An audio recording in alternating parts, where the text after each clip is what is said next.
이제 오늘의 두 번째 이슈로 넘어가 볼게요. 네, 먼저 준비한 영상부터 보겠습니다.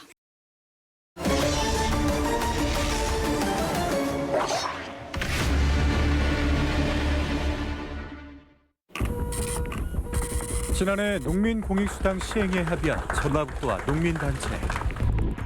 그러나 지급 대상과 금액을 두고 전라북도와 타협점을 찾지 못한 농민단체는 별도로 주민조례안을 제출했다. 전라북도의 지급 대상과 금액은 농가당 연 60만 원. 그에 반해 농민단체에서는 농민당 연 120만 원으로 책정했다. 예산만 3배 이상 차이가 났다.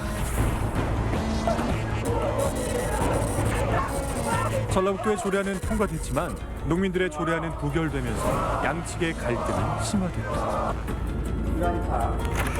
그리고 올해 9월 농가당 연 60만 원의 농민공익수당이 처음으로 지급됐다.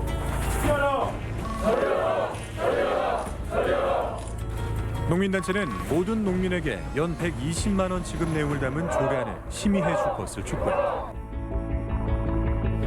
그러나 도의회는 전라북도에서 제출한 조례안을 선택했다. 농민들의 조례안은 또 한 번 부결됐다. 부결 사유로는 첫 번째, 예산 확보에 어려움이 있고 두 번째로는 타업종과의 형평성 문제가 대두가 되고 있습니다. 농민들은 자신들의 조례안을 부결시킨 도의회를 규탄하며 시위를 이어가고 있다. 지난 1년간 들여다보지도 않고 있다가 그냥 원안 폐기한 건 이건 3만여 도민의 의사를 완전히 무시하고 도지사가 이제는 결심하고 결단하면 되는 문제다라고 보기 때문에 도지사께서 얼른 뭔가 결심을 하고 저희랑 만나길 바라고 있는 거이고, 농민공익수당 금액과 대상을 두고 갈등을 좁히지 못하는 농민단체와 전라북도. 평행선을 달리는 양측의 입장, 과연 해법을 찾을 수 있을까? 네, 작년 한 해 농민 공익수당을 두고 상당한 진통이 있었는데요.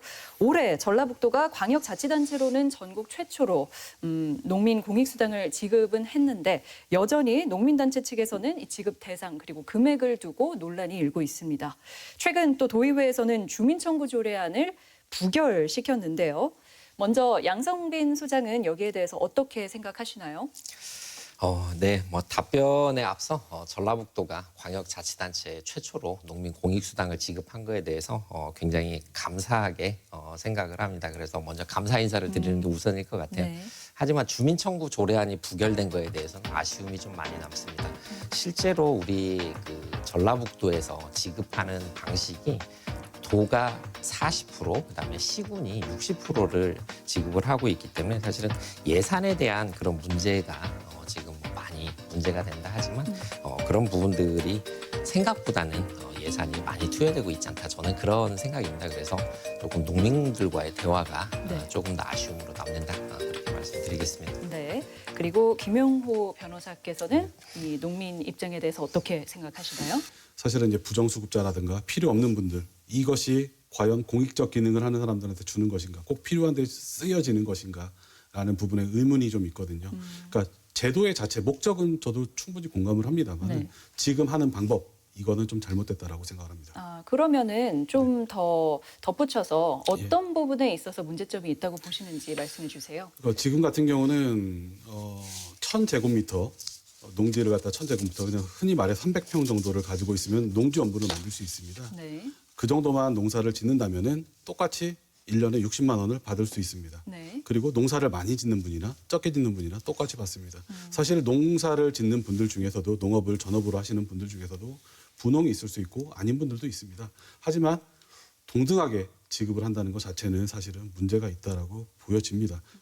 오히려 저소득 농민들한테 지원이 집중돼야 되지 않을까라고 생각합니다. 그게 오히려 공익의 목적에 더 부합하지 않을까 생각을 합니다. 선별적인 지원이 필요하다. 네. 그럼 여기에 대한 양성빈 소장님의 입장은 어떤가요? 선별적 지원은 사실은 말이 안 된다라고 저는 생각을 하고요. 아까 목적과 취지에 공감을 하신다고 말씀을 하셨잖아요. 그 공익적 가치라는 게 사실은 농업이 그냥 가지고 있는 그 여러 가지, 그러니까 한 산업으로만 분류하지 말고 이거를 공익적 가치, 농업이 가지는 여러 가지 가치들 때문에 사실은 준다라고 아까 목적을 이해하셨다고 하면 농민들 전체에 주는 게 맞다라고 생각을 하고요. 그리고 실제로 농업이 가지는 공익적 가치가 나타난 게 지금 올해 2020년 전 세계적인 팬데믹이 오면서 더 우리 식량 주권에 대한 그런 개념들이 더 많이 나타났다라고 저는 생각을 합니다. 네. 여기에 대해서 변호사님 덧붙일 말씀이 제가 이제 있으신가요? 극단적인 예를 한번 들겠습니다. 네. 지금도 이제 뉴스를 보다 보면은 우리나라 그 전체 총 농지 면적은 줄어들고 있습니다만은 농민으로 등록되는 숫자, 농민이 되는 숫자는 사실은 농민 인구는 더 늘어나고 있다라고 합니다. 그리고 최근에 두드러진 현상 중에 하나가 한 300평, 400평 소규모 농지를 갖다가 취득하려는 사람들이 늘었다라고 합니다. 저 같은 경우는 제 부인이 만약에 한 300평 정도 딱 1000제곱미터 기준선을 넘기는 농지를 아주 싼 가격에 삽니다. 네. 옥수수 씨를 뿌려 놓습니다. 사실 옥수수 씨 같은 경우는 이걸 갖다가 돈을 벌려는 목적이 아니라 그냥 이 농지를 갖다가 휴경하지 않기 위해서 하는 경우가 제일 많거든요. 옥수수 심는 게. 그랬을 때 저희 부인도 60만 원을 받을 수가 있습니다. 이게 과연 옳다고 보십니까? 사실은 지금 그 부분에 대해서 사실은 몇몇의 잘못 때문에 농업 전체가 저는 매도되어서는 당연히 안 된다고 예. 생각을 합니다.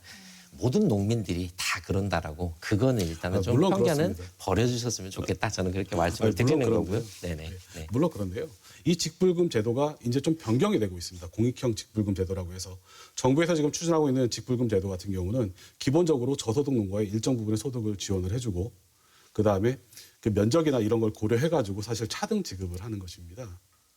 근데 지금 이러한 제도가 있는 상황에서 똑같이 농업에 종사를 한다는 이유만으로 이 사람이 진짜로 종사를 하는지 안 하는지 확인하기 상당히 어려운 이런 여건인데요. 지금 직불금도 많이 세고 있습니다. 실제 농사도 안 짓는 사람들이 근데 많이 지금 받고 이제 있는데요. 계속 이렇게 이런 상황에서 농민수당을 갖다가 무조건 보편적 복지 차원에서 또는 뭐 보편적인 어떤 공익 차원에서 공익 실현 차원에서 준다라고 할 때 과연 이 예산을 갖다가 누가 부담을 하며 만약에 농업을 갖다가 어떤 농업이라는 특정 산업 물론 공익적 가치 충분히 있습니다만은 농업에 한해서 농업에 종사하는 사람한테 줬을 때 다른 산업에 종사하거나 다른 일을 하는 분들에 대해서는 사실은 역차별 아닐까라는 생각도 합니다. 네, 지금 뭐 이렇게 말씀을 하셨는데 저는 그 농업을 이해하는 방식이 차이가 난다라고 생각을 합니다.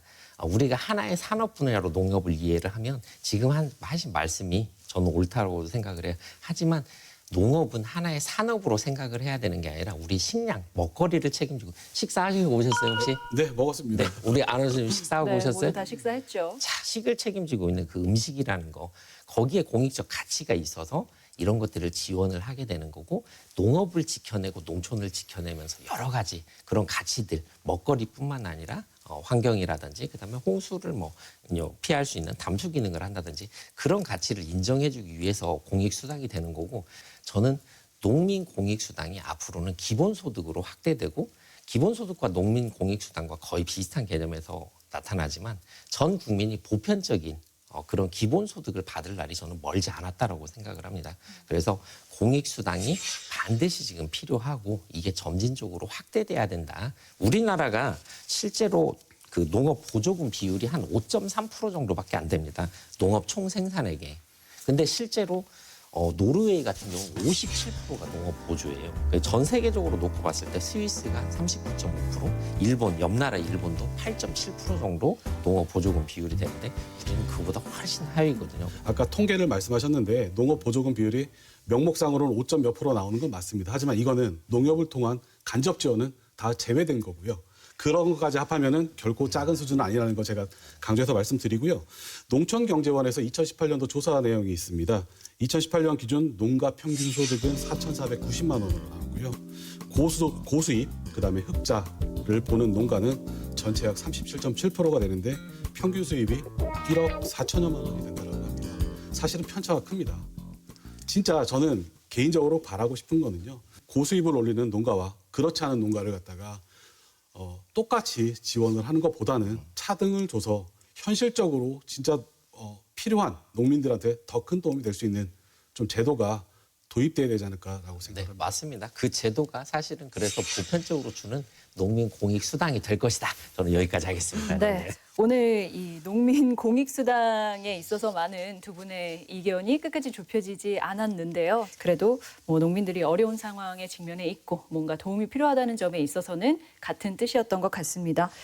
삼락농정의 가치를 내세우는 전라북도인데 그 가치가 잘 지켜지는 방향으로 나아갈 수 있기를 바라봅니다. 자, 양성빈 소장님 그리고 오늘 김용호 변호사님 두 분 말씀 고맙습니다. 감사합니다. 네, 탐사기획 일사천리는 앞으로도 더욱 날카롭고 깊이 있는 취재로 여러분의 알 권리를 책임질 것을 약속드리겠습니다. 시청해주신 여러분 고맙습니다.